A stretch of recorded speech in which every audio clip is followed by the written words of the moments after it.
One, two, three, go.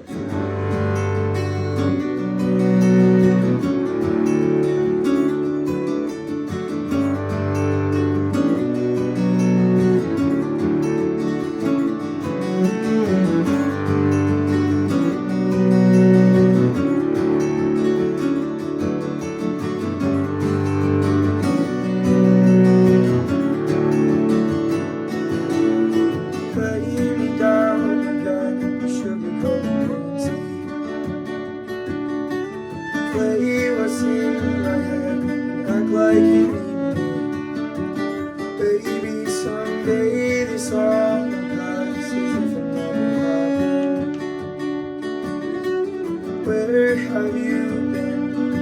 What do I want to know? Say, please. 'Cause I know I can't be alone with my thoughts.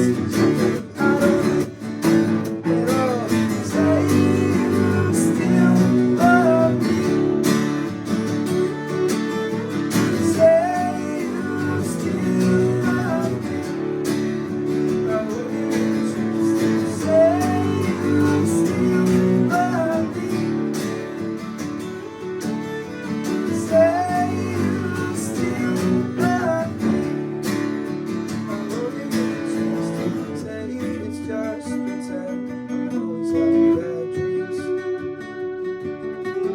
Waking up again at 3:33.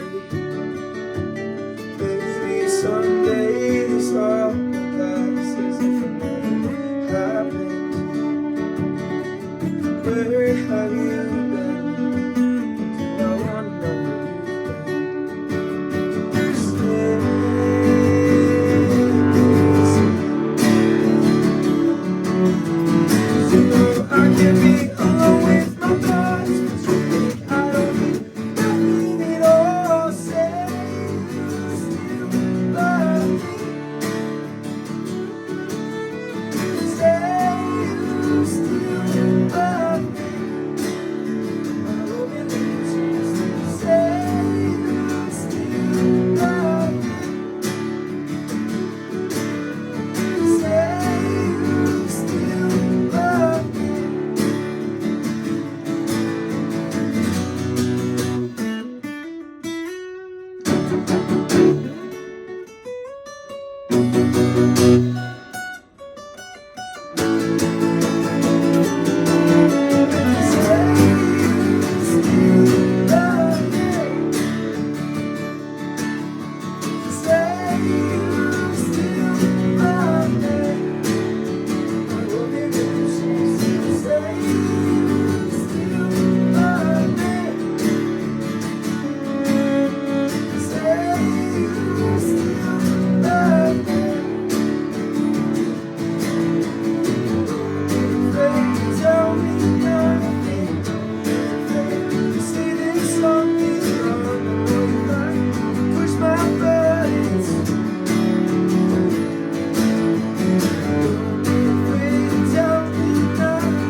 That sounds cool, acoustic. Wow, That was awesome. That was so cool. Yeah. Do you think one is good? One or two, whatever you're comfortable with. What do you want to do with it? I'm good. With one. Like, don't worry about it. Versus saves me from That's We good. done. Yeah. You guys were So, welcome to WSBU 88.3 The Buzz. My name's Owen Murphy. I'm a music director and DJ up here. And then here is... I'm Connor Amendola. I'm behind the camera. You can't see me, but I'm a co-director of music at WSBU. We're also joined by... I'm Julie Babcock. I'm just a DJ here at The Buzz. And then with us today, you guys introduce yourselves. Super excited. Yeah, we are Letter to Elise.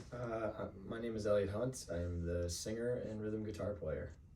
My name is Alex Cousins. I'm the cellist. I'm John Gordner, lead guitar. I am Chris Lillis. I am keys and backup vocals. I'm Ben McFadden. I'm the bass player. And we're just missing Marcus Ryan, our drummer, but he's packing up his kit.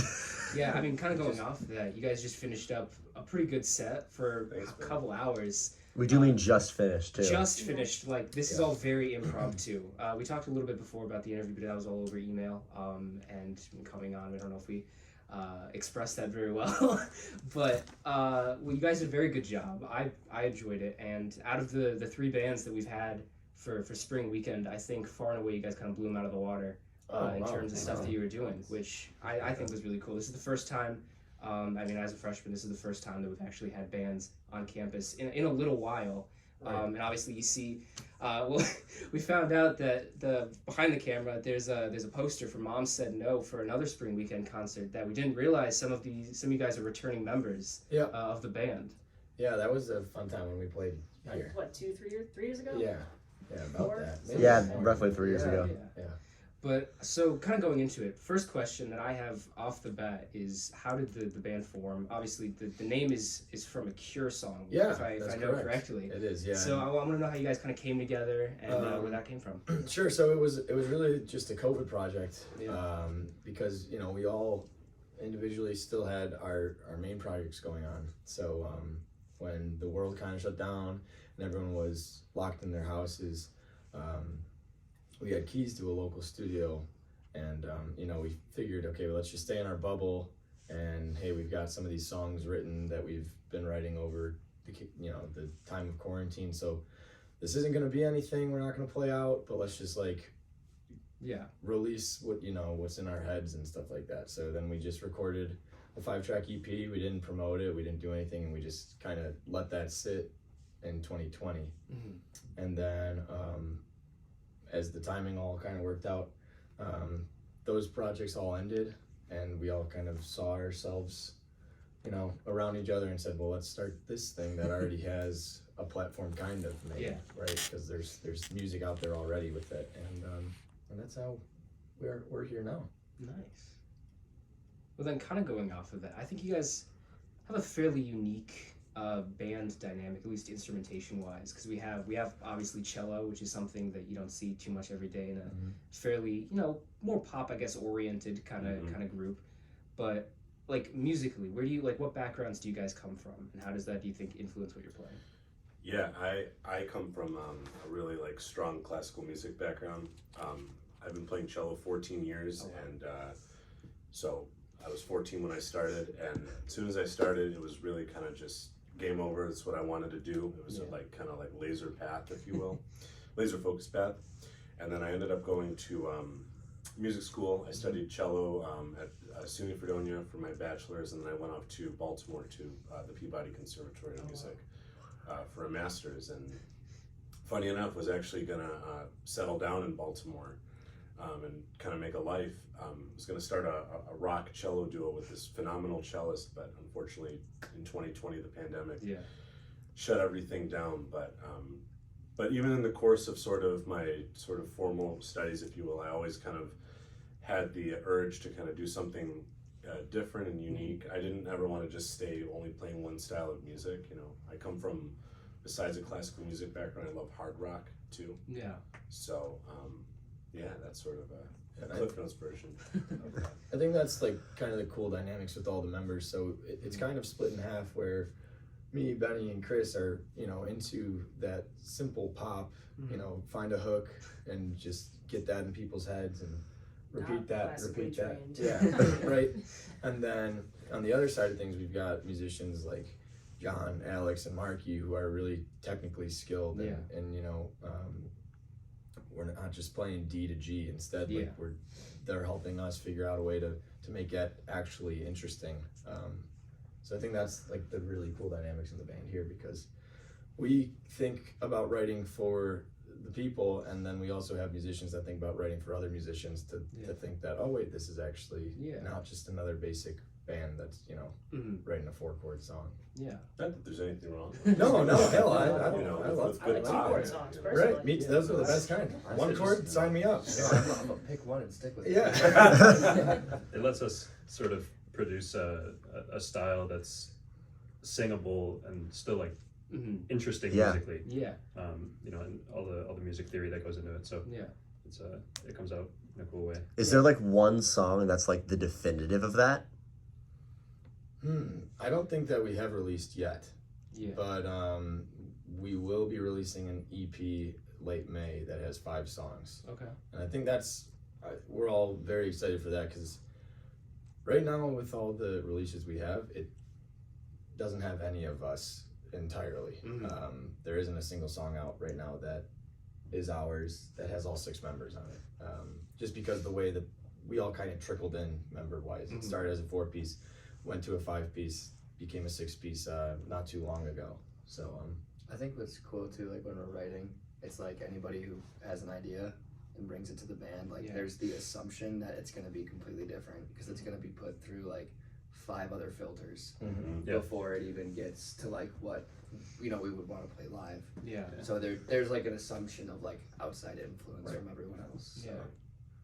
Kind of going off of that then, because for the obviously people watching most likely didn't get to watch your show. But there was a lot of representation from Harry Styles in there, and I want to know what kind of went into that, or like choosing the set list, like what you're deciding to cover and what you're deciding to play from yourselves. What goes into that, and like. Yeah, for the past month and a half, we've been heavy on learning Harry Styles because we put in that we wanted to do this Harry Styles tribute night. We thought maybe we could get people in Buffalo that usually have no interest going to a live local band.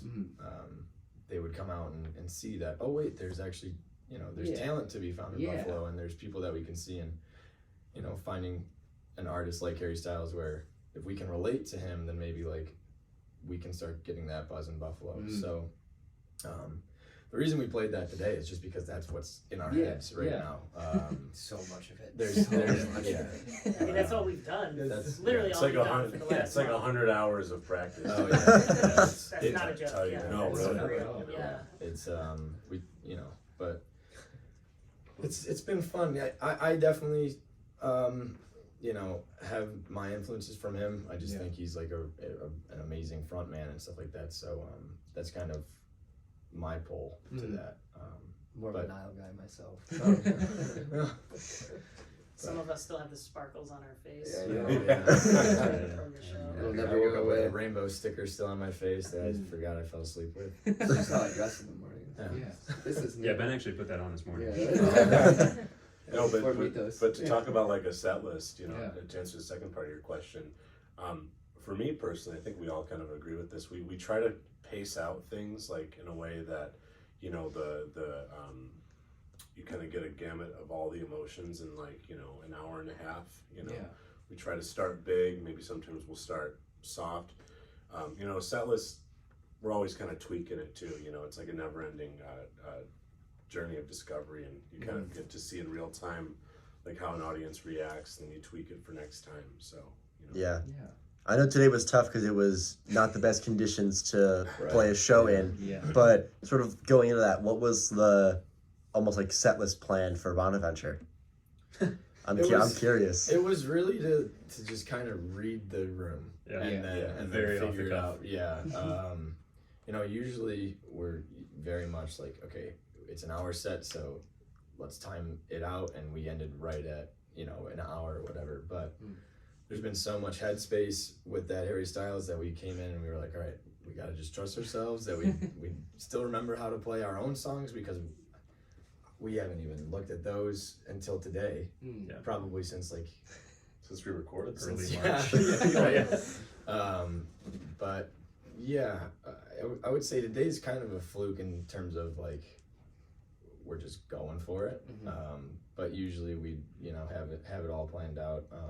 We do these things called spacebar shows, and we use Pro Tools as our playback system, and that way we can just hit space, and in our ears we have cues saying, all right, we're going 20 seconds to the next song, and that way the production can be as high as it can be. So.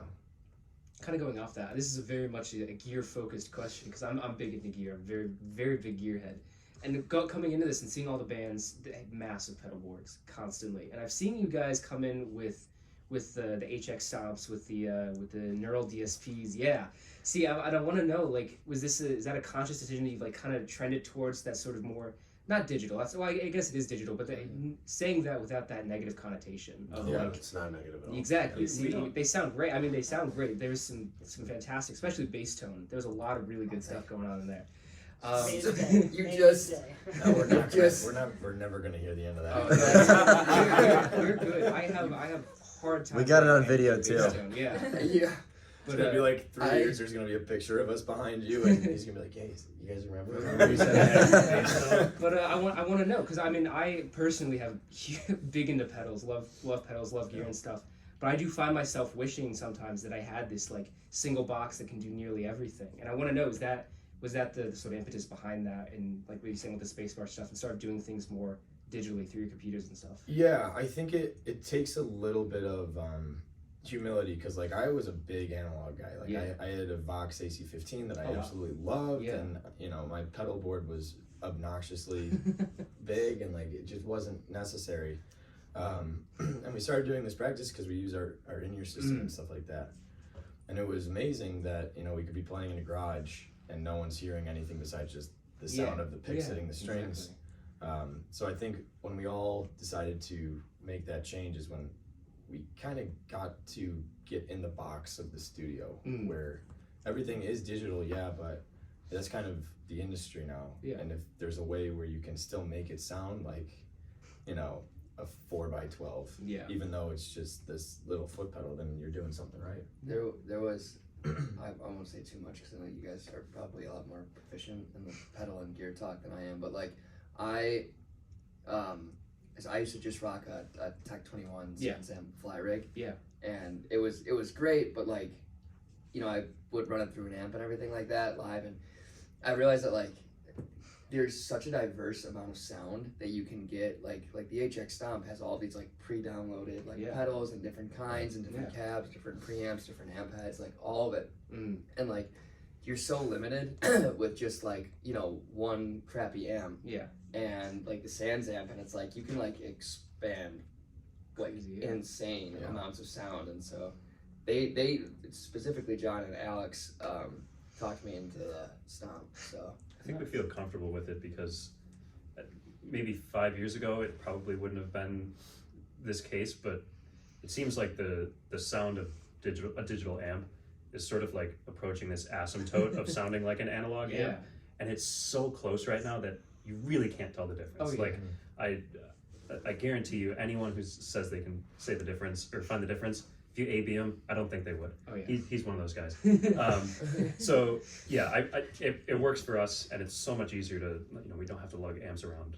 It's easier for a sound tech, and it's easier for us to tweak, like in the studio if we're recording something and we're not digging the sound of the amp. It's just like, okay, well, just click 2 buttons and change the amp. Exactly. And it still sounds good. It sounds really good.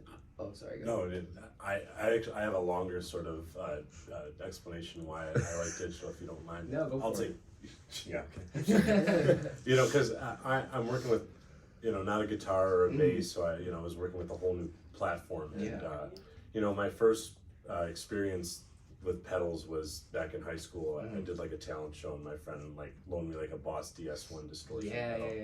And I thought it was the coolest thing. But as soon as I started kind of like getting into the electric side of the cello, I wanted to have a lot of options, and so the Helix by far has been like just the best thing, because I've got all these bass amps and guitar amps, and they the cello reacts differently to effects compared to the guitar. So it's just nice to. It was a little bit of a learning curve, but it's well worth it to invest in that. Oh yeah. So no, there's a couple points where for certain solos and for certain sound effects, I was looking at the guitar and I was like, that's not how those, like finger wise, that's not making that sound. And then it would just be you like doing something, and like I don't know, I thought it was a really cool thing. That happened to me in practice, no joke. I thought it was a track, and I turned around and you were playing it. and it blew my mind. Is it the Oh, maybe. Oh, I'm trying to think if it was either that or if it was on Carolina. Oh yeah. No, that was Oh, the Adore. they know exactly what that It blew my mind. I swear to God, this guy. Oh, Is it the? it's like the. And this is how Nobody we knows usually what this speak. is. All right, so there's a song by Harry Styles called Carolina. We and did a it starts hairstyle song, with- just in case you Well, don't. okay, I'll let- No, yeah. Anyways, Yeah. No. Also, no. there's no yeah.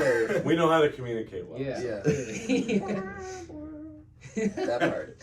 But Right. yeah. No, Moving that- into keep going, like keep looking into like a writing sense of it, what are some influences or places you're looking for when you're sort of crafting your originals?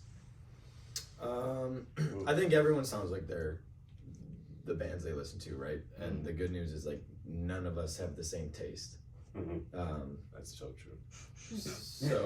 so I think we all Really? play our role, and it can be like, all right. I mean, if we make a metaphor of making a pizza, it's like, all right, here I've got the dough, and then like everyone continues to finish making that pizza. But if I don't like mushrooms, someone can put mushrooms on, and it's still there, and it's good sometimes for you use a everyone white else. dough. Sometimes you use a wheat dough. Oh, the options are Gluten free if you have to. I mean, But, yeah, I know. For like me personally, I'm a big Killers fan, big Weezer fan, big on Harry Styles, obviously.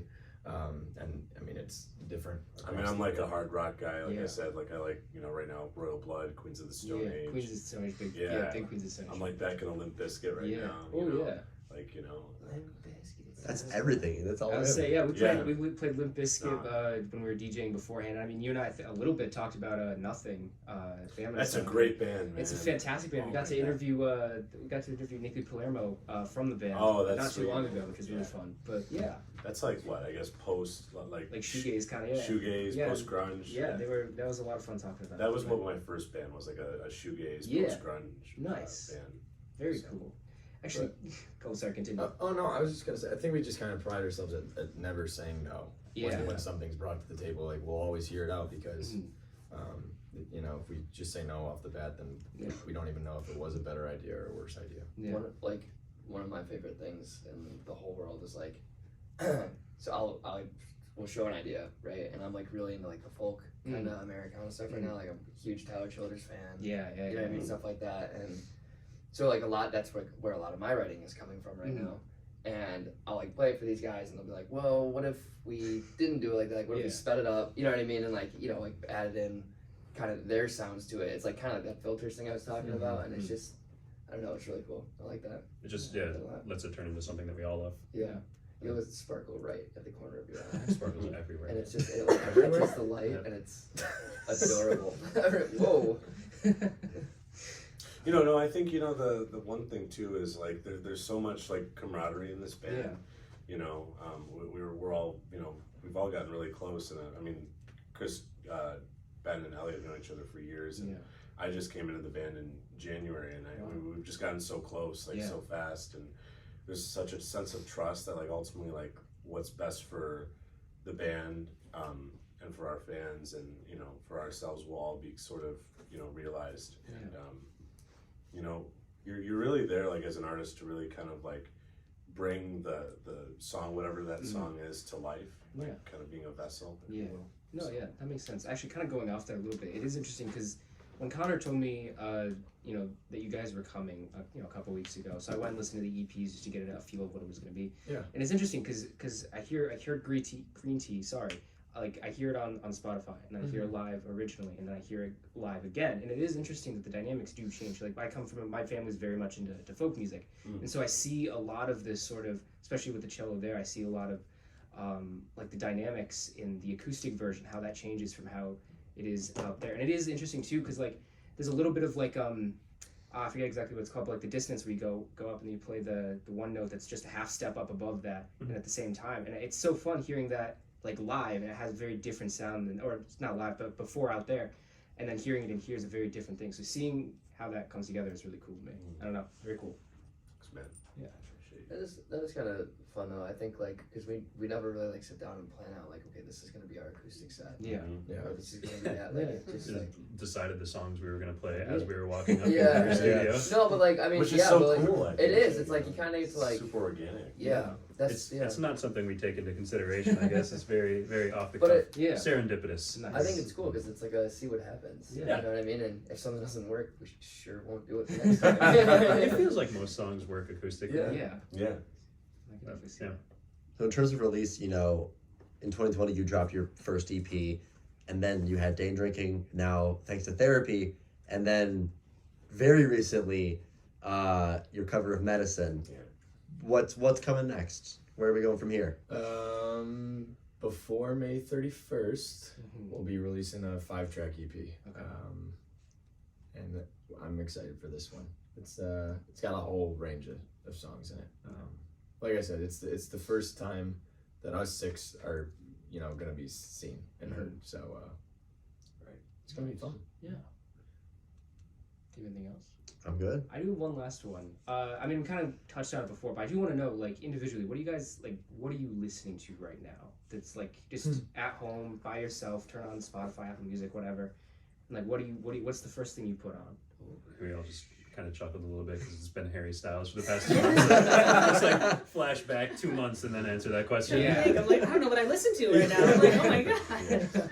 It's always been Harry Styles. Besides, yeah. That's all I know. Honestly, I don't even have an answer right now because it's I know for me right now, like Tyler Childers, Yeah. his most recent, like Rustin' in the Rain, Yeah. that has been on repeat for Yeah. me. That's been fantastic. I remember hearing Angel Band for the first time, being blown away that he's, like, just hearing him, like, hear that was really cool when I first heard Yeah, it. the Perch and Mule song, Yeah. that one gets me. I like that one. That's a good one. It's a For good- me, I probably would have to say the new Bleachers album. Okay. That's where I'm It's a at. good answer. Yeah. Um, I cheated. I looked at my phone. I'm a prog metal guy, Yeah. so I would probably be listening to Pliny, Okay. Periphery, Yeah. um, Yeah. Intervals, some of the math rocky type bands, Okay. Polyphia too. Polyphia, yeah. Um, Makes sense. Yeah, that's probably what I was listening Yeah. to about 2 months ago. Yeah, for me it's probably the Killers. I love the Yeah. Hot Fuss album, so Okay. I'll always that's a play front to back for me every time. That's my comfort album. You know, it's funny. I really took a dive into Noah Khan too. Yeah. I mean, Stick Season is such a great song. Yeah. I love that whole like That's you know, it. guitar work and whatnot. So Yeah. I've been listening to that a lot. And his voice is so like Mm. good, even like live too. Mm. Like he's just very talented. Yeah. Like Yeah. I said earlier, I'm back in the Limp Bizkit Yeah. again. It's been kind of a nice little like break from the Harry. Yeah. And I love Harry Styles now. It's funny. I'll tell you straight up, like. Yeah.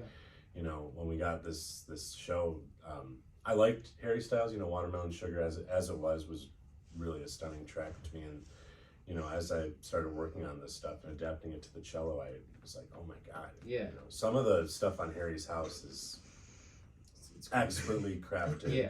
pop. You know, like Daydreaming or Cinema. I love Cinema. It's a beautiful play on words. Nice. You guys got Well, I have one more question. What was your favorite Harry Styles song to learn? Mm. Not She, That was not. but once we got it, that was fun. It was Cinema for me. I was just about to say Cinema. Cinema yeah. is such a like. Yeah. I think when we played that last night, we were just kind of all like dancing. It's got that just funk. it's a very cool song. Yeah. It makes you Yeah. feel very cool to play. So I really like learning Matilda. That's it's just yeah. such a pretty song. Only Angel's bass line is really fun. Yeah, French's only Name All Angel 28 has that he such a good guitar part. it was all fun. Yeah, it was. Like, It was they're all very good songs. Yeah. The crowd at the rec room was amazing. It was like that was really cool.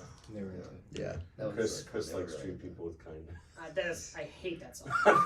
It's not because I don't hate It's the he's really song. mean. It's 'cause I he's just really hate mean. I hate what I have to play for the song. So it's not a personal vendetta. Yeah. I have to play piano for the Chris song, and I actually do has to not play like for it. that song.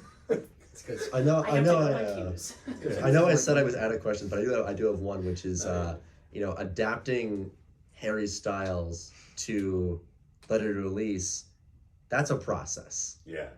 That's a process to go from like this sort of modern pop to how do we bring in a cello? Yeah, man. Like- You know, it's funny you say that. So For some of like the stuff with two guitars, I just kind of stole the second guitar part or like a lead line. But sometimes I just kind of gotta like like make something up and kind of like reimagine a part or Texturize it. it or just play a little counter melody. Does your classical experience build into that in a way? Yeah, 100%.